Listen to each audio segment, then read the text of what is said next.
كوسيت: الناس يولدون من بطون أمهاتهم أحرارا متساوين في الحقوق، ولكن عندما يخوضون معترك الحياة لا يعودون متساوين في الحقوق، فمنهم من تسلب حريته، ومنهم من يعاني الفقر أو المرض أو الجوع، وقلة من الناس من يهتمون بهم يا ابنتي.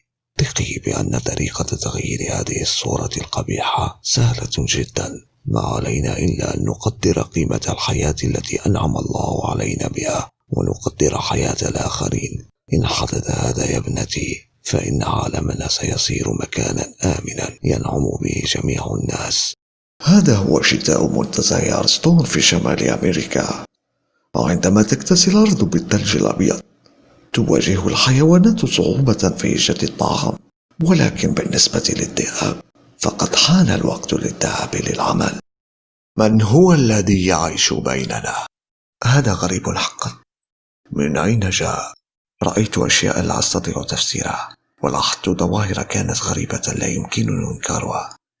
وكيف أفسر وجوده في مفاصل إدارة هذا العالم؟ سيدي بورة الشر بيرد، لقد اخترت أقوى 6 محاربين في جيشنا، وهم مستعدون الآن لخوض الاختبار.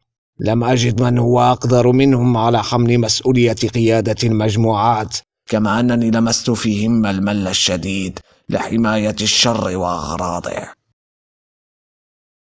الفهد صياد ذو مهارة، مشهور بالتخفي والسرعة والقوة، لكن الطبيعة ليست عادلة، ولا يمكن لأعتى المفترسين مواجهتها أحيانا. كان من المؤكد أكل فريستها بهدوء، والتخطيط هنا هو المرحلة الأولى للحرب. يقترب قطيع من الجواميس. الفهد يصطاد عادة جاموسا صغيرا، لكن الجواميس البالغة مزاجية، وإن كانت في قطيع فإنها خطيرة للغاية. لقد استشعروا الخطر وعلموا أن هنالك فهدا قريبا.